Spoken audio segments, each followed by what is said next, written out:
maa ngi bëggoon ñu waxtaanee ci affaire Netanyahu bi nga xamante ne dañ ne dafa dee ñii ne deewul ñii ne dafa làqatu ñii ne dafa nàngam ak ñaari vidéo wala ñett yi nga xamante ne gis nañ ko ci ñaari fan yi. Bon, man dama ci am xalaat am ay hypothèses yu ma ci développé wala yu ma ci xalaat dinaa ko partager ak yéen après vous m'en direz ce que vous en pensez. bi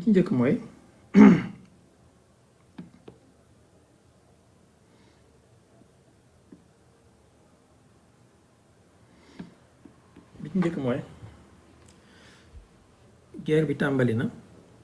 ñu jékki-jékki missile yi commencé di taw ak bomb yi ñu ne Benjamin Netanyahu gisatuñu ko pendant quelques jours am ñu ne dafa dee moo tax parce que Iran dafa frappé benn bunker wala benn centre de commandement. J'espère que yéen a ngi may dégg bu baax, s'il vous plaît faites signe au cas où pour ma bañ a nekk di wax ci ngelaw li. am ñu ne Iran dafa frappé benn bunker wala benn kii centre de commandement boo xamante ne fa la Netanyahu nekkoon moom ak frère am ak nangam ñu dee. léegi li ma bëgg ñu njëkk a seetlu mooy en politique surtout bu fekkee dañu nekk ci niveau politique bu kawe bi niveau géopolitique bu kawe bi il y a toujours des réalités mais il y a toujours des faux. am na ay réalité yu mën a am ci terrain bi ñu gis ko mais su dee dañoo nekk ci jamono joo xamante ne nii li ñuy tuddee intelligence artificielle ak technologie dafa toll foo xamante ne mën nañu créer ay vidéo ultra réaliste da ngay teeylu tuuti ci yenn information yi soo ko jotee bañ cee gaaw a dogu. On a vu les 2 wala 3 vidéos yi nga xamante ne moom moo génn. benn bi mooy vidéo bi mu solee costume di làkk hébreu ñuy wax affaire six doigts wala yu mel noonu. beneen bi mooy vidéo bi mu téyee gobletu café bi ci restaurant bi. beneen bi mooy vidéo bi mu génnee di nuyonte ak ñenn ñu toog ci kii ñi naan jaaro beeg alliance bi disparaître na benn instant kii yàlla na apparaître na. D'abord li ma jàpp dans un premier temps mooy nañ ko xalaatee ci côté li anglais yi tuddee psyop maanaam opération psychologique. psyop yi dafay am ci domaine yu baree bari surtout bu fekkee te ba pare saay buy am dafa am ay objectifs yu bari yu muy am yu koy tax a jóg. dogooguma ci ne dee na wala deewul bëgg naa ngeen déglu sama raisonnement et après bu fekkee mën ngeen ma apporter leneen ñu échanger ci tout en sachant que sama mébét mooy mu dee ndax noonu l'islam bi gën a mag ci kaw suuf tey xëy na moom la. ma ne genre psy ab yooyu noonu opération psychologique yi service yi dañ koy def et quand je dis service mooy li ñu deep state yeeg service de renseignement yeeg yooyu dañ koy créer parfois pour des objectifs yu bari mais bi ci njëkk mooy détourner sa attention ci benn affaire walis beneen affaire fexe ba orienter li ñuy tuddee ra'yul am kii l'opinion publique. ra'yul am mooy l'opinion publique fexe ba orienter opinion publique bi ci benn affaire contre beneen affaire boo xamante ne ñu ngi ci nekkoon. alors suñu seetloo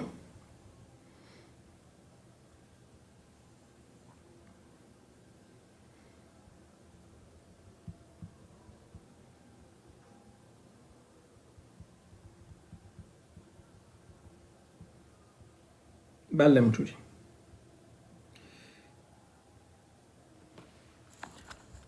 bon pour ne pas laisser de kii xaaral ma voilà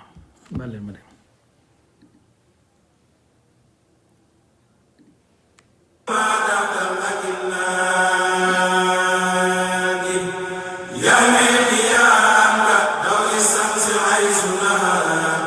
يسعى بها كل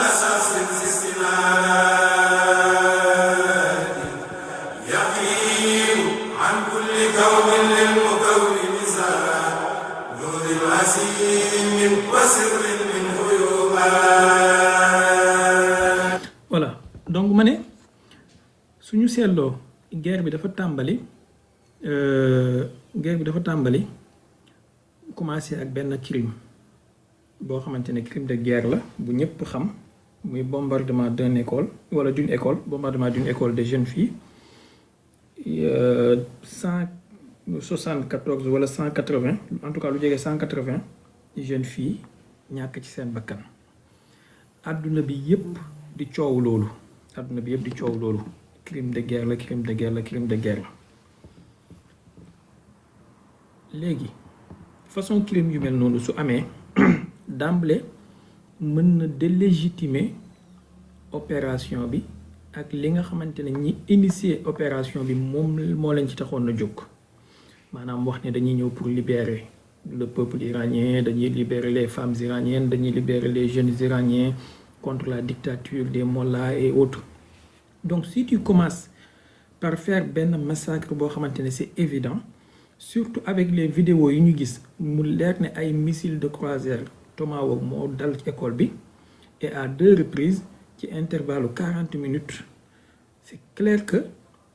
surtout ku xam population bu mel nii le peuple américain qui est très exigeant ci wàllu yu mel noonu très sensible mënoon na gaaw a floppeloo maanaam mën na gaaw a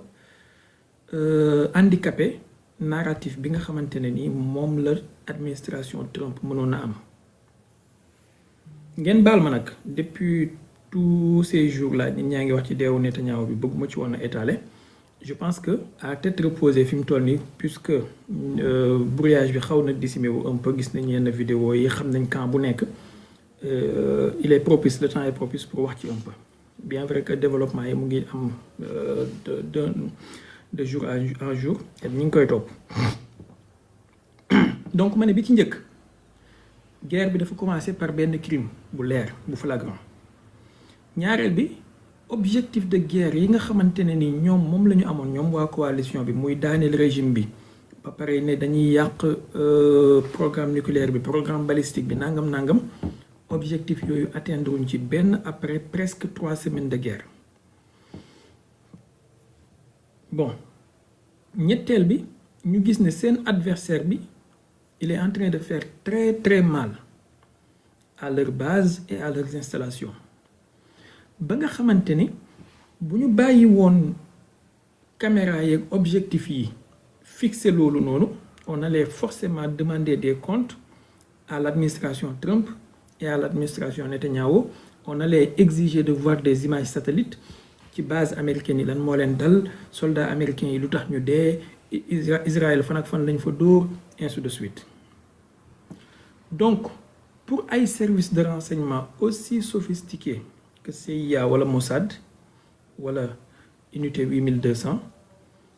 créer benn opération psychologique buy détourner attention wu nit ñi ba nga xamante ne man Cheikh Baye ak Ibnu Moustapha ak Omar Thiam ak soxna Bousso dañuy nekk ci discuter ndax Netanyahu vidéo bi 6 doigts ñoo ci nekk wala 5 doigts oubliant massacre école bi c'est du pain béni en quelque sorte c'est du pain béni. Ba déjà maa ngi lay delloo ziar bu baax a baax kan laa war a dénk nuyoo bi ci buntu bi comme ça ñu ñëw ñëpp mu séddaleel ma leen ko ngeen baal ma de parce que su ma xasee concentré wu su ma kiyee ci nuyoo yeeg yooyu mën naa kii Ibnu Moustapha dénk naa la caabi aljanna gi donc ku ñëw rek wasiqa allazina taqaw ila rabbahum ila aljannati zumaran hatta iza jaaha futihat abwabuha qaala lahum xazanatuha salaamun aleykum tibtum fadxuluha xaalidin yow ak ñu ngi baalu ku nuyoo rek fay leen ko s'il vous plaît damay bañ a déconcentré wu maa ngi jéggalu bu baax donc su voilà sant yàlla yow tamit mën ngaa jël benn côté caabi ji ci wetu kii bi noonu léegi façon opération buy mën a détourner attention wu nit ñi ci lu mel noonu duur opération bu ndaw c'est-à-dire il faut faire en sorte que les réseaux sociaux les gens ne puissent plus parler du massacre de ces jeunes filles, que les gens ne puissent plus parler des problèmes logistiques yu coalition bi am ndax porte-avions bi touché nañ ko wala touché wuñu ko ndax base militaire yàq nañ leen wala yàquñu leen, ndax radar yu jar ay 1 milliard de dollars yàq nañ leen wala yàquñu leen, ndax am na ay soldats américains yu dee 6 kese lañ wala 13 lañ nangam ak nangam. xam nga loolu il faut que mu laaj opération d'une grande ampleur pour ñu mën a détourner nit ñi ci loolu. je pense que service bu nekk dina xalaat tey jii suñu génnee benn vidéo boo xamante ne ni deep fake la, nit ñi nekk di ci discuter ci commentaire yi, ñii di ko partager, ñii di ci def ay live. xaw ma ndax seetlu ngeen, mais ces 2-3 jours là kenn waxatul ci affaire massacre yu jeune fii ci école bi, kenn waxul ci problème yi armée américaine bi ak armée israélienne bi di rencontré, kenn waxul ci drone yi nga xamante ne Iran mu ngi leen di daaneel, ay drone yu cher yu jar ay millions de dollars, ay drone Hermès 900 ak yu mel noonu, kenn waxatu ci. On ne parle que est-ce que Netanyahu est mort ou il n'est pas mort. On ne parle plus que est-ce que 6 doigts la am vidéo bi wala 5 doigts. seetlu ngeen loolu. c'est-à-dire jàpp naa ne service bu sophistiqué bu mel ni Israël su ñuy def vidéo deepfake, connaissant que start-up yi nga xamante ne ñoom ñoo teg loxo ci wàllu technologie ci lu mel noonu ci àdduna bi tey, ils sont liés de près ou de loin avec Israël, maanaam directement ou indirectement avec Israël. ndax jàpp ngeen ne service bu mel ni service Israël yi danañ def vidéo mais bu bancaalee noonu avec des bugs comme ça, avec des ratés yoo xamante ne benn amateur débutant ci wàllu vidéo su koy def dina bàyyi xel ci yooyu. On ne parle pas des débutants et d'amateurs, on parle des professionnels yoo xamante ne ñoom ñoo téye wàllu start-up ci àdduna bi. Ils vont pas prendre des abonnements à 15, 20, 50 dollars pour des applications de montage de vidéo wala de deepfake. Ils ont le high level des choses.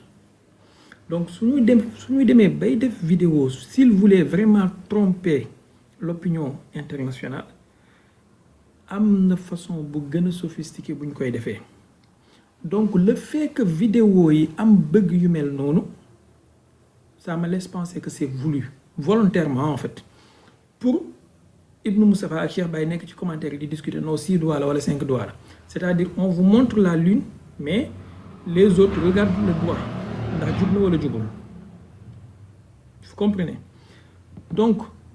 la lune ratée bi ñu waroon a montrer actuellement mooy opération ak objectif yi nga xamante ne nii moom lañ tegoon ci opération bi c'est raté, guerre éclair bi ñu bëggoon c'est raté, Iran bi ñu bëggoon a daaneel c'est raté,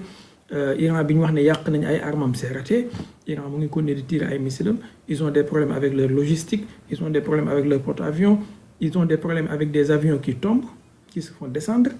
Loolu yëpp ils ne veulent pas que le narratif leur échappe au niveau mondial. Et contrôle du narratif boobu dafa nekk lu primordial ci ñoom, donc il faut créer benn contre-feu. Et contre-feu boobu ba léegi waxaguma ne Netanyahu dina wala deewul, ñëwaguma ci loolu mooy point bi. Contre-feu bi mooy créer des vidéos de deepfake yoo xamante ne avec des bugs et des lacunes volontairement voulus pour alimenter le débat.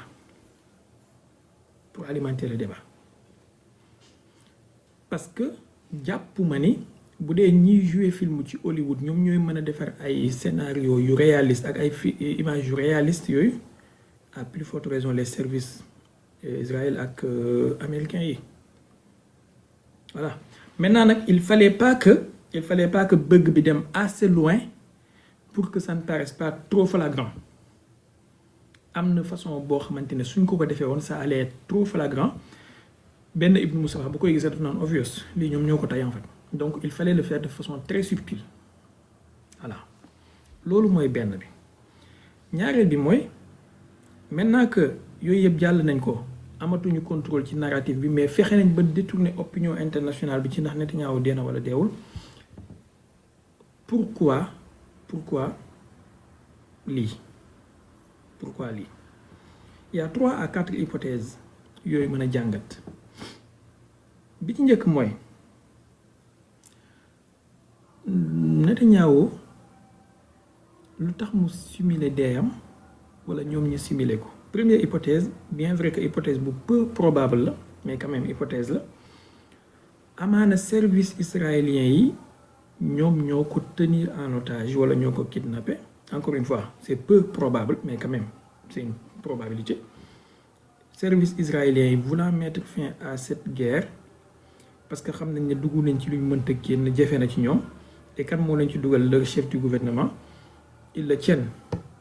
en otage et ils fassent circuler les infos sur sa mort pour que ñu xool nu ñu def pour arrêter guerre bi. C'est peu probable, mais c'est possible parce que am na ay antécédents ci histoire yu ay service de kidnapper le chef du gouvernement wala le président pour lui faire dire wala lui faire écrire yoo xamante ne moom la ñu bëgg wala prendre des décisions yoo xamante ne moom la ñu bëgg. lii ñu xam milieu service de renseignement yi xam nañ li may wax. beneen bi mooy amaana te ñi nga xamante ne ñoom ñooy défendre thèse ne Netanyahu dee na looloo tax vidéo yi génn am lacune bi et tout da ngay dégg ñu ne Steve Witkoff ak Jared Kushner mooy ñaari envoyé spécial yu Trump yi dañoo waroon dem Israël mardi passé mais dañoo annulé seen voyage bi au dernier moment. Les Américains li ñu wax mooy c'est pour des raisons techniques. Bon, certains disent que c'est pour des raisons techniques parce qu'ils ont eu l'information que Benjamin Netanyahu est mort moo tax ñu annulé visite bi. Et li ñu koy dëgëralee ñoom mooy vidéo wu Scott Bessent secrétaire au trésor bi muy nekkee ci interview ba mu yàgg ñu woo ko mu ñëwaat commencé bi bégayee di wax du n'importe quoi, il n'était plus éloquent. ñu ne kon xëy na l'information bi am na Netanyahu est réellement mort mais dañ koy nëbb parce que buñ ko fësalee actuellement mën na yàq lu bari seen stratégie de guerre loolu ñuy défendre thèse deewu Netanyahu ñoo koy wax. Maintenant ñi nga xamante ne beneen thèse contraire bi la ñuy défendre que ne non il n'est pas mort sauf que dafa am benn problème diplomatique bu nekk di am diggante Amérique ak Israël. Problème diplomatique bi mooy américains yi dafa bokk ci seen objectif renverser le régime en Iran changer gouvernement bi teg fa gouvernement bu conciliant pour après am mainmise ci seen pétrole bi ak seen gaz bi. Léegi pour loolu am il faut que les installations pétrolières et gazières soient intactes pour que bu ñu jëlee contrôle gouvernement bi ñu mën faa fekk lu baax lu ñuy mën a jëriñ ak lu seeni sociétés yeeg seen compagnie mën a investir.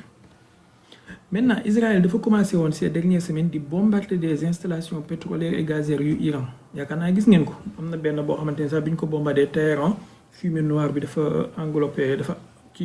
kii bi yëpp capitale bi yëpp. Donc le fait que Israël commencé volontairement di bombarder des installations pétrolières et gazières ça n'a pas plu aux Américains, ça a créé benn genre headbox diplomatique entre les deux kii loolu bokk na ci li tax américains yi annulé visite seen délégation bi waroon a dem Israël. Mais ce n'est pas parce que Netanyahu est mort mais c'est juste pour marquer leur désaccord ak façon bi Israël di mener la guerre. Ñoom ils ont un objectif,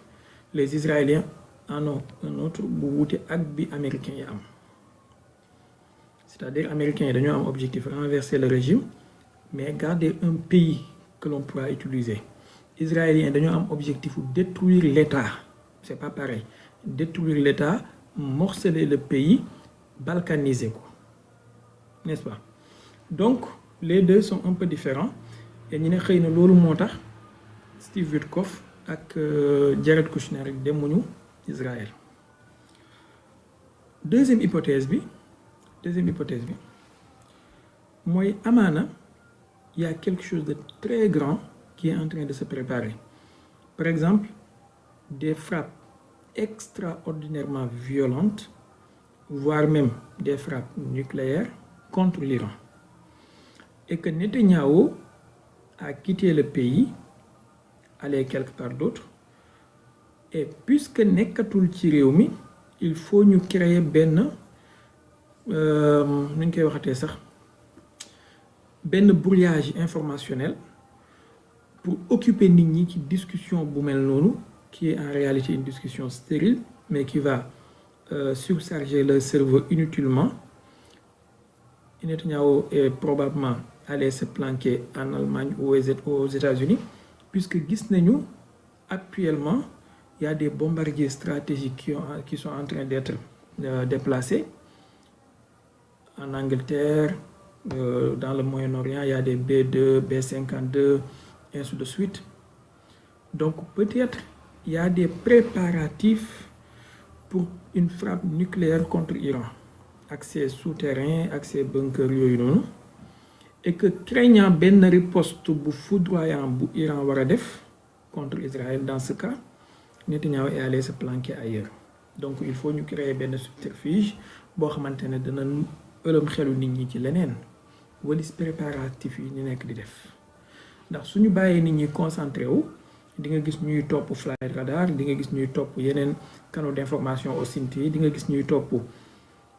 image satellite yi, danañ détecter ne y a quelque chose qui est en train de se préparer. Donc pour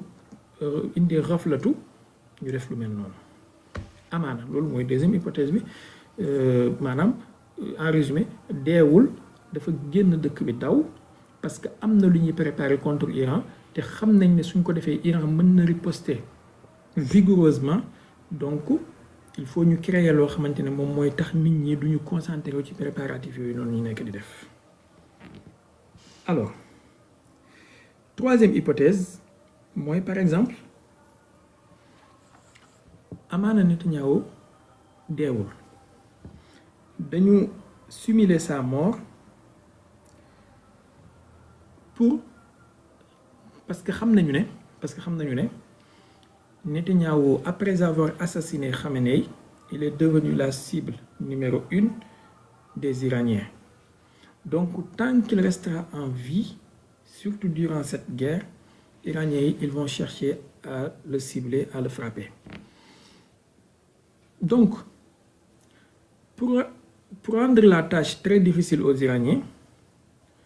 ñu commencé indi brouillage bi, en réalité brouillage la, noo dee na noo deewul, noo dee na noo deewul, noo vidéo bi fekk la noo du fekk. C'est-à-dire pour xaw a disperser xelu Iraniens yi ci lan lañ war a concentré wu, ndax dañu war a concentré wu ci frapper Netanyahu ak cibler ko ak traquer ko, wala dañu war a concentré wu ci frapper ay installation ak ay cibles yu ñu amoon ci seen base de données. Ça va rendre la tâche très difficile aux Iraniens, puisque dañu nekk ci benn flou artistique. De leur côté, bon, man personnellement jàpp naa ne hypothèse bi moo gën a plausible. De leur côté, les Iraniens en font le même, parce que ñoom tamit ñu ngi garder benn flou artistique ci Mujtaba Khamenei depuis bi mu faloo ba léegi kenn gisu ko. Gis nañ benn lettre bu mu génnee ne moom moo ko wax communiqué la, ça a été lu à la télé, mais jusqu'à présent amuñu benn image ci moom, ni photo ni vidéo ginnaaw bi mu faloo. Donc ñu ngi garder benn flou artistique ci ne ndax il a été blessé pendant les frappes, est-ce que légèrement blessé, est-ce que gravement blessé, est-ce qu'il a été blessé à la figure, est-ce qu'il est mort, est-ce qu'il n'est pas mort. Donc Ibn Moustapha dénk naa la caabi ñu war a dem jahannama ci commentaire yi. Voilà, caabi ñu war a dem jahannama dénk naa la ko. wasiqa allazina kafaru ila jahannama zumran hatta iza jaawuha futihat abwabuha qala lahum khazanatuha alam yatikum. Donc je continue. De l'autre côté, les Iraniens ñoom tamit ñu ngi garder flou artistique boobu noonu ci Mujtaba Khamenei. Donc ça aussi ça rend très difficile la tâche aux Israéliens pour cibler Mujtaba Khamenei, ndax xamuñ ndax mu ngi hôpital, ndax dafa légèrement blessé, ndax grièvement blessé, ndax il est mort, ndax il n'est pas mort. Donc Israéliens aussi ne leen ayca on joue le même jeu que vous. Netanyahu aussi on sait pas, est-ce qu'il est mort, est-ce qu'il n'est pas mort, est-ce qu'il est mort, est-ce qu'il n'est pas mort. Et pour rendre cette thèse-là plus crédible, on demande au fils de Netanyahu, Yair Netanyahu, d'arrêter de publier sur les réseaux sociaux pendant 5 jours avant de reprendre. Donc si on voit que le fils de Netanyahu qui publiait chaque jour 30 à 48 tourne pendant 5 jours publié, ça fait douter. Mais après il va reprendre. j'espère que yéen a ngi may suivre. Pour l'instant hypothèse bi laa jàpp ne moom moo gën a plausible ci li nekk di xew nii. Quatrième hypothèse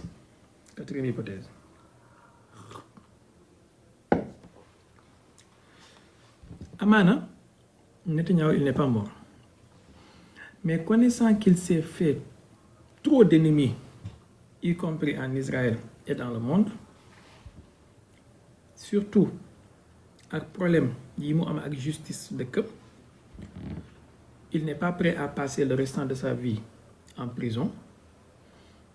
te xam na ni suy perte pouvoir bi prison la jëm parce que y a des dossiers comme montagne Jabalu Uhud yu koy xaar y compris problème mu 7 octobre ak tuuma yi ñu ko ci tuumaal que ne moom moo ko créé wala xamoon na ko il n'a rien fait il a laissé passer pour après mu am prétexte pour def li muy def ci massacre xam ngeen hypothèse kii boobu problème boobu jugoon na fi te bokk na ci li ñu koy toppee. Donc connaissant tout cela Netanyahu simule sa mort et puis il disparaît de la scène comme ça on ne le reverra plus jamais kenn du ko gisati mais quand même deewul peut-être avec des chirurgies esthétiques peut-être nangam ak nangam bon hypothèse bi tamit hypothèse bu peu probable la très peu probable même mais quand même c'est probable avec les services moom il faut nga jël de manière plus holistique possible donc am na ñu baree bari ci histoire lu loolu mës a am ci ñoom ñu simuler seen mort ne dee nañ te fekk deewuñu ils changent de visage ils changent de pays nangam ak nangam ils vivent leur vie ailleurs donc amaana peut-être loolu la comme ça pour échapper à la fois aux Iraniens échapper à la justice israélienne échapper à ses ennemis internes comme externes il simule sa mort et il vit sa vie tranquillement ailleurs et il disparaît de la scène politique et de la scène médiatique. C'est peu probable, mais c'est probable. Maintenant, pour conclure, yéen xam ngeen ne nous avons affaire avec un pays hyper intelligent, avec un peuple hyper intelligent. Maanaam service de renseignement wu dëkk boobu noonu dëkk la boo xamante ne wala société la boo xamante ne yaakaar naa xam ngeen pile poule bu fekkee xamu leen ko gëstu leen ko suñu demee bay créer dara dañuy créer mbir mu sophistiqué on a affaire avec un peuple de pile poule on a affaire avec un peuple de startup nation donc saay bu ñu génnee dara c'est à dessein information bu ñu fuiteloo c'est à dessein et puis Netanyahu s'il était réellement mort bu doon dee na dëgg-dëgg yéen xam ngeen ne société israélienne bi est beaucoup plus clivante que ni ngeen ko yaakaaree am na ay opposants yoo xamante ne su doon Netanyahu dee na duñu seetaan lii di am au moins dana am ay fuites yuy joxe benn crédit ci information boobu noonu n'est-ce pas donc maintenant voilà un peu 4 hypothèses 3 laa waxoon mais yokku nañ benn yokku na ci muy 4 hypothèses yi nga xamante ne pour le moment man moom laa gis ne ñoom ñoo waral coow li am bi ci njëkk mooy opération psychologique pour détourner l'attention contre les massacres yi ñu def ci école des jeunes filles yi contre les échecs yi ñu am ci wàllu guerre bi contre les défaites wala les frappes dévastatrices yi leen Iran nekk di jox donc pour que les gens ne puissent pas parler de ça ñu créer benn opération psychologique pour que les gens passent leur temps à parler de 6 doigts wala 5 doigts il faut reconnaître que bu dee loolu mooy objectif bi c'est très réussi c'est comme souvent entre parenthèses suñ mbokk wahhabiste yeeg yooyu ñu jël nit ñi en haleine di leen wax ci ay bidaa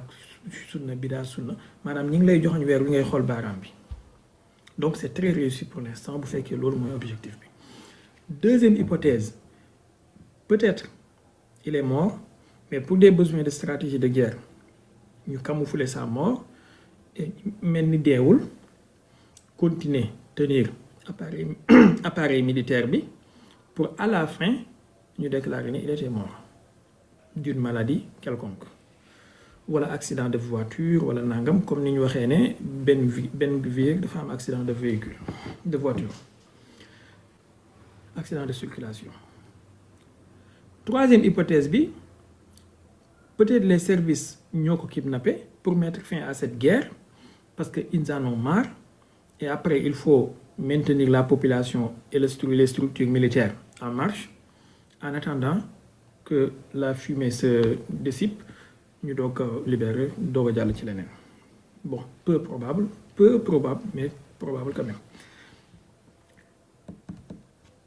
Quatrième hypothèse, peut-être il n'est pas mort, ils l'ont fait à dessein pour rendre la tâche difficile aux Iraniens, garder benn flou artistique ci situation bi comme ni Iraniens yi di garder flou artistique ñoom itamit ci kii bi ci seen mujtaba Khamenei bi. Bon, yéen a ngi compter baal leen ma de souvent mën naa jum ci compter mais en tout cas voilà un peu le résumé li ma bëgg a wax. Comme ñoom tamit ni ñuy garder flou artistique ci seen kii bi seen guide suprême bi, je pense que hypothèse bi moo gën a plausible actuellement. Moo gën a plausible pour l'instant bii laa retenir man pour l'instant jusqu'à la preuve du contraire. Bon, cinquième hypothèse, peut-être il a simulé sa mort pour disparaître de la scène à jamais parce que connaissant li koy xaar yépp et bu guerre bi jeexee frappe yi nga xamante ne nii moom la Iran def ak li ñu nar a yàq ci Israël ak nangam peut-être il va payer très cher et il préfère disparaître de la scène, vivre ailleurs et qu'on ne le verra plus jamais. Bon, donc il y a sixième même, mooy ban mooy peut-être quelque chose d'assez grand est en train de se préparer, peut-être une frappe nucléaire contre l'Iran et craignant la riposte bi nga xamante ne moom mooy ñëw, il quitte le pays allant quelque part en attendant ñu garder benn camouflage médiatique ak benn brouillage ni de l'information pour occuper les gens. Ñu ngi ci 7 ans. Voilà, donc voilà un peu les hypothèses. Je suis un peu mal ci compte bi ci décompte bi mënuma nekk di wax di compter d'autant plus que j'ai pas pris de notes mais daal c'est ça, je parle de mémoire donc su ma jumee ci compte bi ngeen baal ma mais man bi ma retenir pour l'instant mooy peut-être il n'est pas mort. Dañoo def lii parce que xam nañ ne il est ciblé, il est recherché par les Iraniens, donc pour rendre la tâche très difficile aux Iraniens il faut faire planer le doute. Iraniens yi ñoom tamit comprenant cela, ils font planer le doute sur la situation de leur guide suprême. On ne sait pas où il est. Bon, le débat est ouvert. Montez et dites-moi ce que vous en pensez. Soxna Dada ñëwal nga wax ma yow li nga ci xalaat. Joxe naa sama avis, sànni naa carte yi, ku nekk na tànn bi ko ci gënal, mais daal c'était juste benn essai pour apporter un peu de lucidité ci nu mu tuddati vague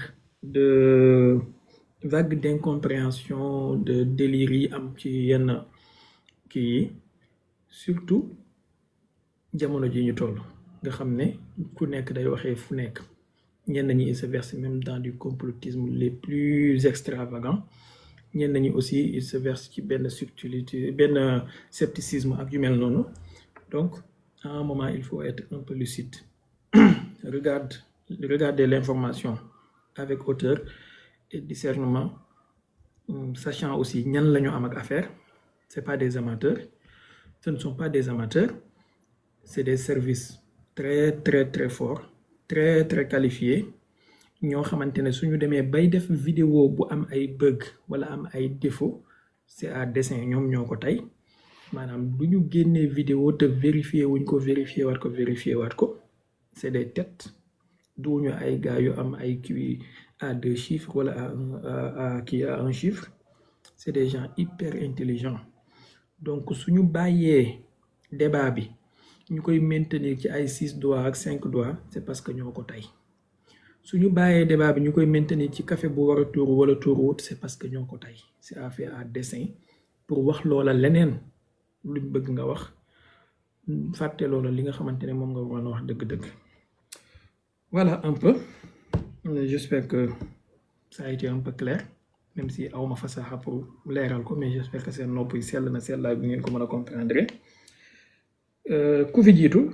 Bamba xarañ Ahmed xarañ, vas-y après Bamba après pilote. sëriñ bi maa ngi lay ziare bu baax alhamdulilah. waaleykum salaam. damaa dagg sama wérdu bi sax salaatul fatiha laa lay defal ni 70 pour addi yàlla moom. amiin yal na yàlla nangu yaram bokk lépp. yéene boobu rek laa amoon ci yow te incha allah rabbi Iran yàlla dina ko defal ndam. Israël Netanyahu boobu ñuy wax ne faatu na yàlla na ko yàlla dëggal te yàlla na nekk dëgg tamit. amiin yaa rabbi amiin. loolu la ñuy ñaan ndax léegi dal ci ëttu julli ji métti na trop te histoire bi tamit yàgg na trop yàlla nañu yàlla may ndam si barke Cheikh Tidiane barke yonent bi barke Baye. amiin jërëjëf amiin yaa rabbi amiin. dama bëgg li ma lay ñaanalee nga ñaanal ko dama doon tudd le 12 passé sama doom ji si Ahmed Tidiane Serif laa ko tuddee nga ñaanal ma ko yàlla. macha allah yàlla may gudd fan ak wér yàlla boole ko ci ñii di yëkkati lislaam yaa rabbi. allahumma amin 70 salaatul fatiha laa lay defal nii moom laa bëggoon nga yëgal ko te wax amin te jël ñeneen ñi incha allah loolu rek laa bëggoon. amiin amiin ñu bokk lépp jërëjëf yal na yàlla fay la yool yaa rabbi jazakallahu xayran. Bamba bismillah yal na yàlla nangu Ahmed xarañ kontaan naa trop. asalaamaaleykum. waaleykum salaam wa rahmatullah. sëñ Cheikh Baye ñoo ngi jaar bu baax. Fulani na nga def mbaa yaa ngi si jàmm naka itee maa ngi sant bu baax am Bamba na nga def. macha allah léegi man ci kaw Netanyahu boobu laa bëggoon a ñëw. bismillah. par rapport ak vidéo yi ñu gis. ñii ne faatu na ñii ne faatuwut. maanaam bu nekkee faatuwut moom Trump da ko war a rey. directement bal la ko war a dóor mu dee sama gis-gis. ndax yow mënoo nekk ci dëkk créer ab guerre. maanaam ay junniy nit blessé ñiy faatu ba ñi seen yoon nekkul sax dëkk ci seen yoon nekkul sax ay nit di fa dee yow amoo lenn looy def lu génn ci mbedd di naan ay café di naan ay café ak di nekk man daal boo bëggee dégg-dëgg man damaa gëmul ne sax affaire bi dëgg la parce que vidéo yi ñu gis tey fi mu nekk moom fu yaatu la ak matt damu fa ak matt te yow ñu ne sa dëkk yow dëkk baa ngay tàkk loolu ñuy wax IA daal xaw na ma kaa nuru donte que nag man IA moom maîtriser wu ma ko bu baax waaye bu nekkee dëgg la moom Trump da ko war a dóor bal mu dee ndax yow mënoo créer guerre boo xamante ni ci àdduna bi maanaam kenn amul jàmm maanaam mu dem ba ñu naan pétrole a ngi yokk ak gaz a ngi yokk ak ñëpp di nekk ci situation yow ngay nekk ci ay mbedd di naani café. d'accord. côté boobu moom am naa ci lu ma jaax beneen bi ci topp am naa lu ma bëggoon nga may ñu ci ak leeral tuuti rek. muy bandi yu bon yooyu jëf ju ñaaw yooyu nga xam ne def nañ ko fan yi muy masjid al-Aqsa boobu ñu tëj tamit bëggoon naa nga indi ci tuuti ak leeral boo ma ci mënee nga jox ay kii daal. d'accord. incha allah. d'accord. kii Ibnu kii nu mu tuddati Massamba lan nga wax ma jox la si baal ma nga préciser s'il te plaît dafa mel ni sa connexion bu dee salaatul fatih yi la moom salaatul fatih yi sëñ Ahmed xarañ di def séddale naa leen ko yéen ñëpp su ngeen amee yool bi tamit ci seen barke yàlla na ma ci yàlla may tuuti ndax man seen barke laay sàkku yéen ñi fi nekk yëpp yéen a ma gën yéen a ma ëpp barke yal na yàlla xool leen yal na yàlla xool ma bëtu yërmande ngir seen barke yéen su leen xoolee rek dina ma yërëm alors par rapport ak masjidul aqsa ak tëj gi ñu ko tëj man je pense et je crois que dafa am lu ñuy préparer pour àdduna bi ci njëkk mooy il y a de très fortes chances lii nag dama koy wax connaissant aussi la gravité et je pèse les mots comme ni ma leen waxee ne y a de très fortes chances que ñu bombarder Iran nucléairement il y a de très fortes chances xam ngeen tey Trump wax na ne su ko neexee mën naa jeexal guerre bi ci semaine bi ñuy dugg je crois que am na lu muy xalaat moo tax mu wax ko bref je reviens ci masjidul aqsa bi il y a de très fortes chances que masjidul aqsa bi ñu daaneel ko lu tax ma wax loolu américains yi déjà am nañu drone copie conforme ak drone shahid bu iranien yi drone boobu noonu utiliser nañ ko ci dëkk yu bari pour ñu accuser Iran que ne moom moo attaqué dëkk yooyu léegi tey dañoo génnee benn information que ne Israël nee na Iran dafay envoyé ay missiles yoo xamante ne -5 ñu daanu ci masjidul aqsa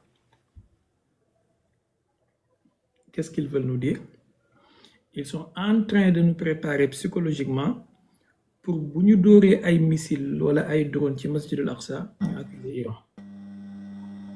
te dafa bokk ci seen programme comme ni ngeen ko xamee. Micro yi s'il vous plaît micro yi. dafa bokk ci seen programme comme ni ngeen ko xamee daaneel masjidul aqsa tabax seen 3e temple maintenant naka lay amee kañ lay am ak fan lay amee ça reste à voir mais c'est sûr que danañ jéem a def attaque contre masjidul aqsa première étape bi mooy aaye jullit ñi ñu julli ji fa pour xool réaction des pays à majorité musulmane ci àdduna bi espèce de sonde là en fait ballon de sonde su dee aaye nañ jullit ñi ñu julli ji ci masjidul aqsa lu mel ni guddi laylatul qadri kenn julli wu fa démb te ñoom démb la woon seen 27e nuit gis ngeen ne amul benn dëkk ci réew yu mag islam yi ku ci ñaxtu wala mu naqaru ko la Saoudia la Turquie la Pakistan la Imarat amul benn dëkk ci réewu julli ñu mag yi bu ko naqar donc ça passait comme du couteau sur le beurre léegi étape suivante bi mooy lan soo poussé benn yoon waxuñu dara da ngay pousse beneen yoon suñ waxul dara nga pousse beneen yoon jusqu'à ce que ngay def le coup ultime et bu boobaa tu mettras les gens devant les faits accomplis maintenant puisque démb tëj bi ñu tëj masjidul aqsa suscité wul benn réaction ñu xëy tey génnee information que ne missilu Iran yi ak drone yi frôlé nañ masjidul aqsa man je crois que dañuy anticiper éventuelle frappe contre masjidul aqsa su amee bu mu leen bett de te denc leen lii ma wax su amee ne leen waxoon naa ko voilà lii daal laa ci xam mais reste à savoir nag boobaa dëkk jullit ñi nga xamante ne ñu koy jiite ci ñoom ñu ci bëri ay sioniste lañ boobaa ban réaction la ñuy am voilà allez-y nag keneen jël s'il vous plaît. salaamaaleykum wa rahmatullah. waaleykum salaam. bi ñu ngi lay ziar bu baax a baax. delloo ziar. di la remercier aussi pour les analyses dirais-je objectives parce que voilà je suis pas mal de personnes yoo xam ne ñu ngi def ay live par rapport ak situation géopolitique actuelle bi mais voilà wax dëgg fa yàlla man je suis bon ému quoi en quelque sorte par vos analyses pertinentes maintenant dama am ñaari question yu ma la bëgg a poser la première ñu bari ñu ngi ci wax mais man ba léegi amaguma ci réponse boo xam ne c'est satisfaisante. baal ma tuuti pilote. yéen ñi def emoji pleur jooy yi ci commentaire yi dafay yàq live bi s'il vous plaît jàpp leen ci ak yéen ñiy bind yenn mooy lu mel ni ay mort ay assassinat ak yooyu bu ngeen ko mënee éviter s'il vous plaît vas-y pilote. d'accord mooy ñiy wax ci armement nucléaire bu Iran parce que ñenn ñi dañ naan Iran dispose de l'arme atomique d'autres non léegi man étant donné que l'arme atomique est une arme de dissuasion tey boo ko amee maanaam tu te fais respecter en quelque sorte est-ce que Iran dina am arme nucléaire ba pare États-Unis wala Israël di ko attaquer sans pour autant moom moo génnee ko wane ne man am naa li donc méfiez-vous de moi est-ce que carrément Iran am na arme atomique voilà l'autre question ma continuer ko sinon nga répondre moom ba pare. Vas-y. Voilà actuellement voilà on voit que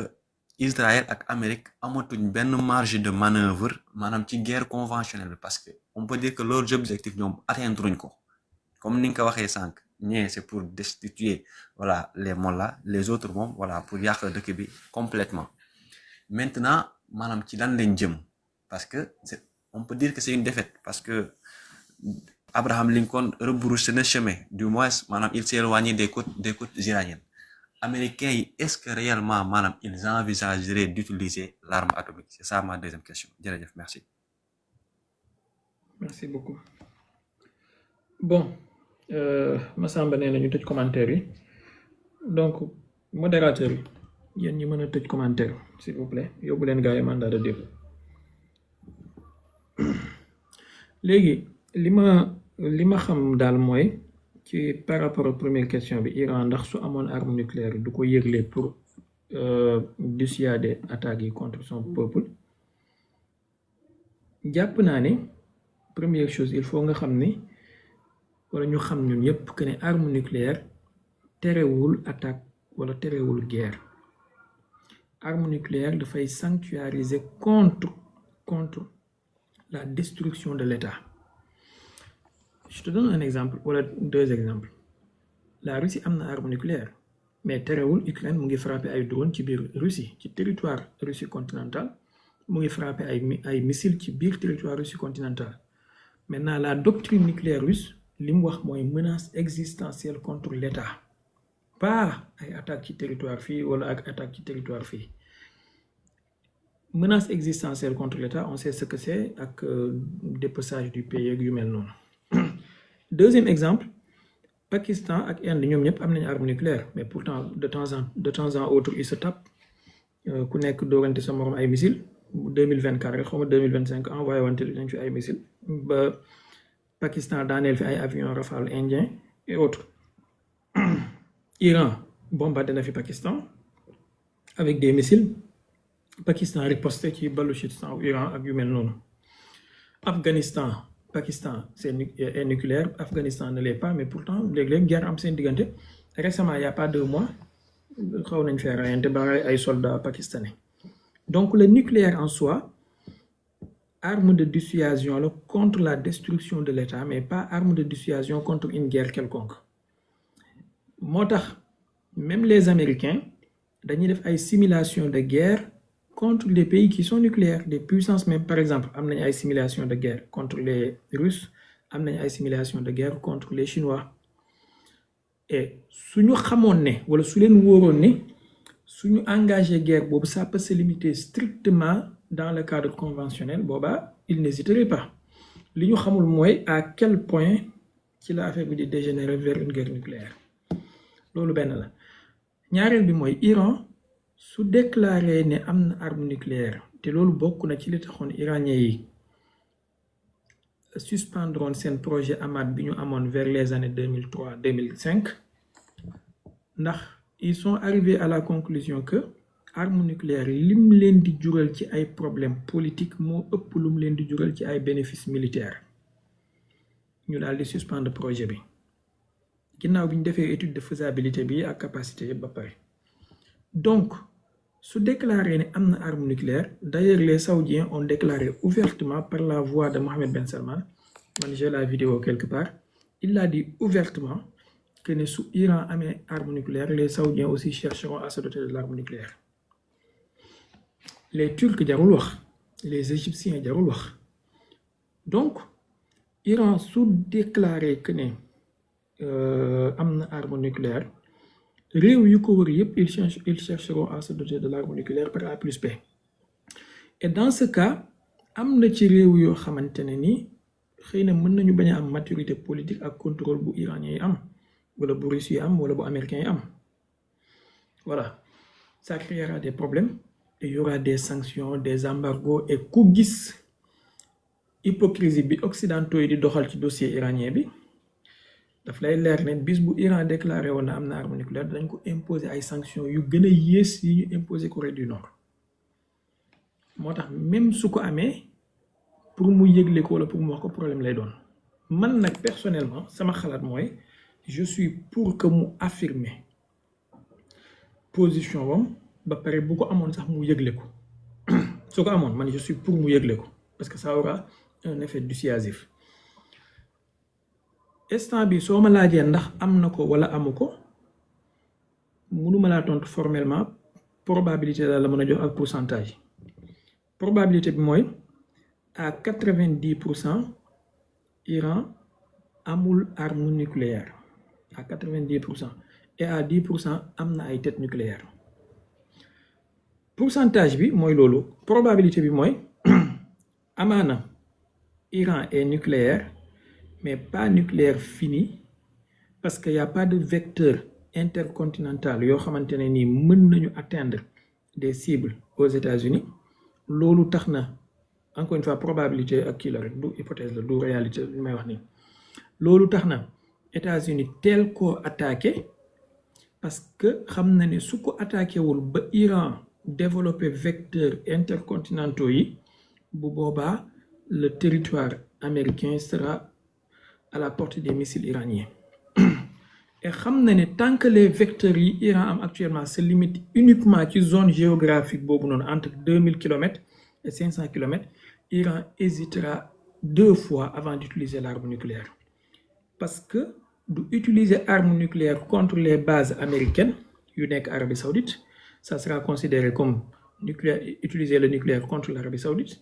D'utiliser arme nucléaire contre les bases américaines yi nekk Émirats wala Qatar, ce sera fou. Et d'utiliser arme nucléaire contre Israël directement dans un premier temps parce que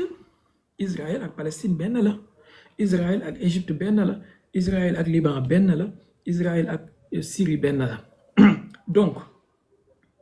mën nga xam fi ngay dóor mais doo xam radioactivité bi ak radiation yi fan lay yegg, n'est-ce pas? Donc même su ko amee vecteur yi mu am actuellement bi ci gën a sori 2500 km la ci li ñu annoncé wul bi ci gën a sori 4000 km la. Donc peut-être am na ay têtes nucléaires après la guerre des 12 jours parce que capacité bi toll na foo xam ne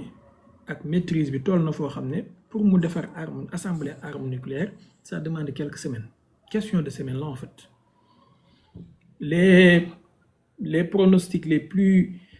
optimistes disent 10 jours, 2 semaines, 10 jours. Les plus pessimistes disent 5 semaines, 5 à 6 semaines. Donc, question de semaines là pour assembler arme nucléaire, ce n'est pas un problème pour moi. Maintenant, peut-être Américains ont connaissance cela, que l'Iran était devenu une puissance nucléaire ambiguë, il fallait frapper avant qu'il ne développe les vecteurs. Et l'état probabilité, je vais jël en compte. Moi, Donald Trump, ci discours bi mu def, discours sur l'état de l'Union bi mu def ci congrès bi, daf ci wax lu aju ci ne Iran dafa am programme de missiles balistiques yuy menacer États-Unis. Su ngeen ko dégloo missile yooyu muy wax ñaari xeetu missile la ñaar. Benn bi mooy le missile Khorramshahr qui peut être développé avec quelques modifications, ça peut aller à 10 000 km. Benen bi mooy le lanceur de satellite Qiyam 105 avec quelques modifications bu nekk missile intercontinental bu redoutable. Léegi xëy na avec ces services xam na ne Iraniens travaillent sur ce système de missile là pour le rendre intercontinental. Et pour nous anticiper loolu, il fallait frapper avant que ñu am vecteur bu koy mën a transporter. Connaissant que Iran amul ay avions de combat, ay bombardiers yu sophistiqués yu mën a emporter ay armes nucléaires. Bon, lii daal laa xam wala moom laa jàpp. Maintenant, est-ce que bu fekkee amu ko à 90% ci pourcentage mo bu fekkee amagu ko, est-ce que pare na pour franchir le cap? Man sama souhait mooy Mujtaba Khamenei bañ a topp tànki baayam ci fatwa boobu. Su dee topp na tànki baayam ci fatwa boobu, ça sera une catastrophe. Su dee toppul tànki baayam, Iran durant cette guerre là, d'ici 2 mois boo ci génnee 2 semaines yi guerre bi jël, maanaam kon d'ici 6 semaines Iran mën na am tête nucléaire. Maintenant ndax danañ def test wala duñ def test, en tout cas test nucléaire soxlaatul léegi ay test ci ay montagnes wala ci ay terrain wala ci ay ci ay océan. Il y a ce qu'on appelle de cold test, maanaam des tests froids. Am na ay tests de simulation yoo xamante ne ci ay ordinateur la ak ay kii. Am na ay tests souterrains yoo xamante ne nii ça crée juste des séismes de magnitude 4,5, de magnitude 5 wala de magnitude 3,9 ak yu mel noonu. Donc yooyu yëpp mën na nekk, soxlawul ay test grandeur nature comme ni mu amee woon ci Pakistan wala comme ni mu amee woon ci large côte Afrique du Sud yi bañ naan Israël moom moo defoon test beeg yooyu noonu, wala comme ni mu amee ci Russie ak France ak États-Unis. Donc ils peuvent faire des tests yoo xamante ne ni avec les capteurs yi nga xamante ne moom la Agence internationale de l'énergie atomique am ak satellite yi nga xamante ne ñoom ñooy détecter séisme magnitude yi nga xamante ne dafay dégager ay ondes nucléaires. mën nañu xam ne lii test nucléaire la comme ni ko Corée du Nord defee woon d'ailleurs Corée du Nord am na jamono à 2 heures du matin la am séisme et les ondes ont détecté que magnitude nucléaire la boo xamante ne moom moo dégagé wu donc ce sera pas un problème pour Iran ci loolu parce que am na ay montagnes yu ngi ko mën a defee voilà maintenant ndax dañoo am programme avec Abraham Lincoln bi déplacé woog yooyu noonu pour frapper Iran nucléairement def naa ñaari live yoo xamante ne benn bi sax dama ko defoon avec précipitation probabilité que l'Iran soit frappé nucléairement tey jii ci guddik 17 mars 2026 soo ma laajee je te dirais il y a 75 à 80% de chances que ñu frappe Iran avec arme nucléaire. Je prends la responsabilité de mes déclarations. Il y a 75 à 80% de chances que guerre bi vire ci une guerre nucléaire. te am na ay muashiraat yu baree bari yu koy wane ay déplacement de bombes ay déplacement d'avion yoo xamante ne usage nucléaire la ñuy am ay déplacement de mbir yoo xamante ne c'est pas conventionnel du tout et avec des déclarations des autorités yoo xamante ne itam soo amee dégg tuuti dana am lu mu la woon par exemple la bombe B61 et la bombe W54 bi américains yi nekk di déplacer actuellement c'est pour quelle raison d'ailleurs génne woon nañ leen au service pourquoi déplacer waat bombe yooyu noonu pourquoi si ce n'est de vouloir les utiliser ñaareel bi mooy bon loolu xëy na bàyyi ko dama bëggoon wax ci affaire Jericho 3 le missile israélien là mais pourquoi déplacer ces bombes là si ce n'est pour kii beneen bi pourquoi woote wallu ci coalition internationale pour débloquer le détroit d'Ormuz connaissant que mbir mi su continuer le baril de pétrole allant jusqu'à 120 130 150 $, Trump étant ci benn désarroi total pour débloquer la situation et dire que amul kenn ku ñu dimbale donc on va régler la chose à notre manière et que les Iraniens étaient en train d'assembler des têtes nucléaires ci seen montagne on va frapper nucléairement ce sera pas un problème pour les médias après ñu contrôler récit bi donc je pense qu'il y a 80% de chances que guerre bi jeexee ci arme nucléaire soo moytuwul maintenant qu'est-ce qu'il faut pour court-circuiter cela il faut que les Iraniens fassent un test nucléaire et ça va calmer les ardeurs soxna Dada bismillah baal leen ma ne lii ak kii parce que la priorité aux femmes après ñu ñëwaat ci kii bi ok Enfal baal ma def yow yaa ci toppoon Enfal Sané merci honneur boobu nga jox jigéen ñi ci barkeb sirru accouchement yàlla na yàlla fay la loolu suñu cordon ombilical yi connecté wu ak le monde entier l'humanité kàlla yàlla moo xam lim si def yàlla na la yàlla fay si boobu sirru sama kaas nag fàttewu ma ko maa ngi lay nuyu di la ziar di nuyu ñëpp di leen jox seen wàccuwaay ak ñi nga xam ne ñoo yore live bi di la si jàppale dama dégg nga wax 75% nucléaire parce que defoon nga 80 léegi yaa ngi ba 60%. 75 à 80% laa wax tey. à 80 moom nga waxaat kon ba léegi wàcculoo sax ci chiffre bi benn minute ah. loolu nag est-ce que gënul yéeg sax. dama leen a bañ a jëlee rek mais. waaw mais loolu nag ça quand même ça peut faire peur ça peut faire très peur te man boobu léegi dégguma fenn fu ñu ko tuddee du Amérique du. ñi analyser politique ñu gën a mag dégguma kenn tiital ñu ci comme yow da ngay toog foofu ndogoo sa mbaxalu saalum taal sa kaas boobu naan ñu 80% nucléaire xam nga loolu ba pare nul ne sera à l'abri parce que on a des problèmes climatiques adduna bi dafa changer léegi la xewoon Hiroshima Nagasaki ca jamono jooju bokkut ak tey bu ñu lancé fenn ci adduna bi bombe nucléaire nul ne sera à l'abri te yow xam nga loolu surtout position géographique bi Iran est-ce que ñoom dinañ jël boobu risque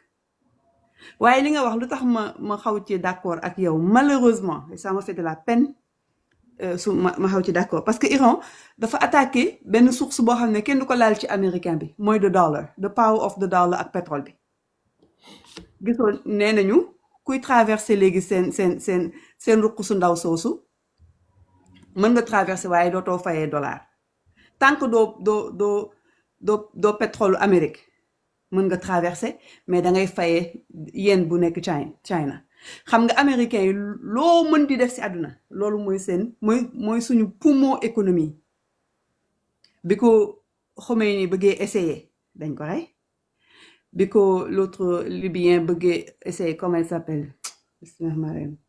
Kadhafi. on l'a Kadhafi également dañ ko abattre parce que loolu mooy source économie des États-Unis mooy poumon économie Amérique mooy seen force moo tax ñu contrôler le monde ba fii ñu toll ñu bari nag xamuñu loolu alors ñoom biñ ko commencé laal ñaari fan yi ma dégg ñu waxee noonu dama wax yee Cheikh Baye nay wax jàmm ñun dañoo war di cotiser pour que ngay wax jàmm ak salaam di la fay yokk suñu cotisation pour que ngay wax jàmm parce que loolu mën na tax américains yi déquincer def du n'importe quoi parce que aujourd'hui dama dégg le ministre de la guerre américain wax mu ne ñoom ñoo commencé guerre bi d'ailleurs il commence à mentir mais ñun ñoo koy eggale en tant qu'américain il l'a dit comme hier ou avant-hier mais il a quand même dit déclaration bu powerful la boobu léegi ñu ngi koy doog a dégg mu wax noonu mais dañu lire aussi naka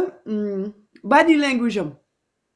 c'est-à-dire bi mu koy wax mu ngi koy wax ak haine mu ngi koy wax ak hargne yaramam bi bougéwul sax tellement qu'il était constipé de haine loolu mooy ñoom xalaatuñu sax américains yi ñu jiite ñu ngi xalaat leneen autre chose quoi nous on ne sait pas c'est-à-dire même les américains ne savent pas ce qui est en train de se passer kenn xamul affaire bi fan la mën a egg parce que xam nga temps yii la ñu ngi doon tiital nit ñi ci dañuy attaquer Los Angeles dañuy attaquer LA waya am na force pour que ñu attaquer fii attaquer fee mais man bëgguma ko gëm ba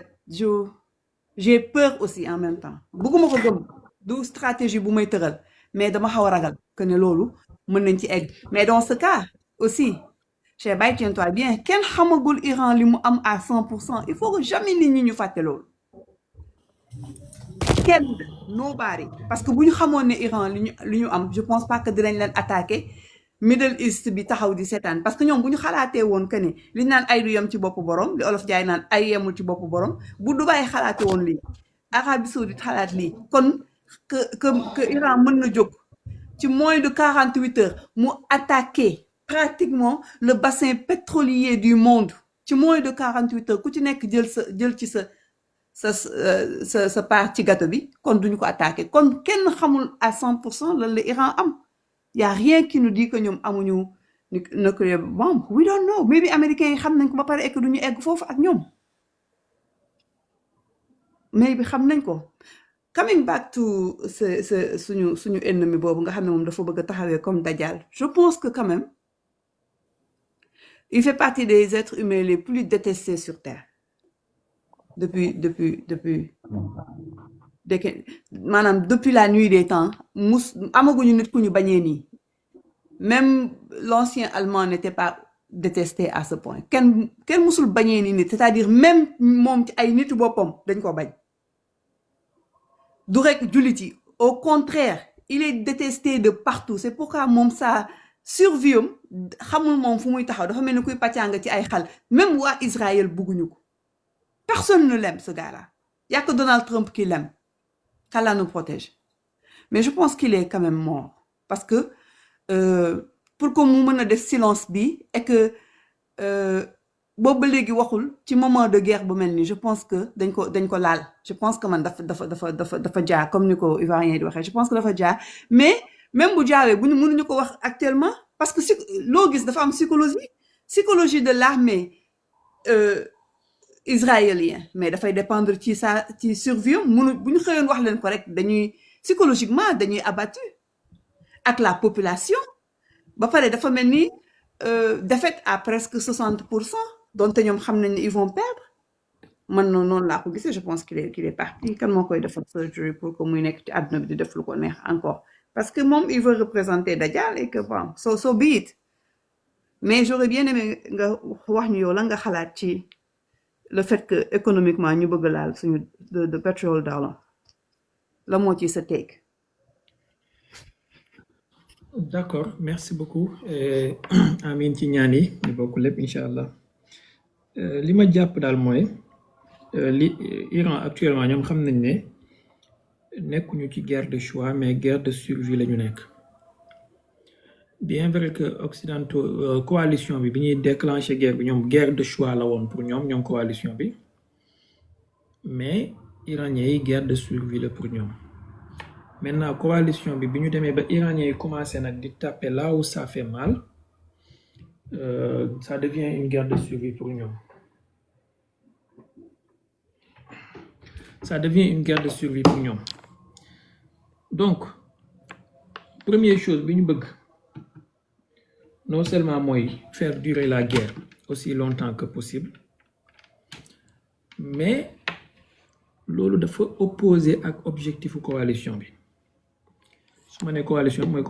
coalition Epstein bi Epsteinland ak Sionistan donc ñëpp xam nañ ne seen doole ci àdduna bi ak seen puissance yëpp dafa reposé wu ci dollar bi et dollar boobu noonu dooleem ak puissance am dafa reposé wu ci li ñuy tuddee pétrodollar donc tey su ñu demee ba àdduna bi kenn jaayatul pétrole ci dollar bi dafay cesser di nekk monnaie de réserve mondiale boo xamante ne ñëpp dañ ciy dellu connaissant que il y a pas longtemps que 2024-2023 les BRICS parlaient de créer une monnaie wala benn panier de devises léegi suñu demee ba tey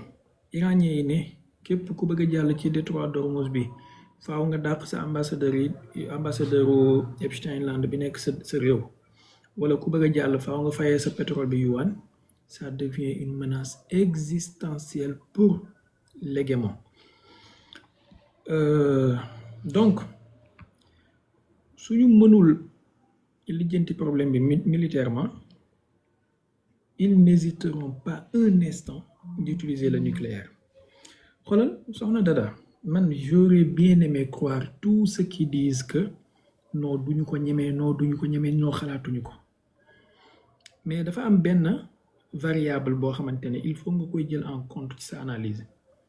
mooy on a affaire avec des fous imprévisibles bu doon tu avais affaire avec des gens prévisibles et normaux comme ay Poutine comme ay Erdogan comme ay Xi Jinping au moins ils sont prévisibles que tu sois d'accord avec ñoom wala ou pas ils sont prévisibles et ils sont normaux dans leur tête mais ici tu as un Donald Trump koo xamante ne son vocabulaire ne dépasse pas 200 mots maanaam son intellect le gars il a un QI à 2 chiffres lu mu xam it's fantastic it's wonderful the biggest one we obliterate we nangam c'est tout son vocabulaire lii rek la xam maanaam le gars intellectuellement parlant il est limité c'est pas un Obama même si tu avais affaire avec un Obama tu sauras à qui tu as affaire parce que au moins il a quelque chose dans la tête et il est prévisible malgré que je suis pas Obama mais il est prévisible si tu avais affaire avec un Biden il est prévisible mais Donald Trump n'est pas prévisible il est imprévisible il est fantasque et il est limité intellectuellement donc su demee ba mën a taxaw ne la Marco Rubio Jared Kushner mooy son gendre Pete Hegseth ak Steve Witkoff ñoo ma dugal ci guerre bi parce que ñoom ñoo ma wax ne Iran allait nous attaquer mais qui te dit que ëllëg façon nit ñu mel noonu mën nañoo ñëwaat ne ko Iran mu ngi waaj a utiliser arme nucléaire demal nga bombarder le nucléairement et il va le faire. Je ne sais pas si tu as entendu cette vidéo-là, mais il l'a dit comme ça, que ne Jared, Marco... Si, je l'ai vu. Donc, si nous sommes le président de la puissance, la plus grande puissance mondiale, de prendre une décision d'entrer son pays dans une guerre, tout simplement parce que son gendre lui aurait dit que les Iraniens allaient nous attaquer,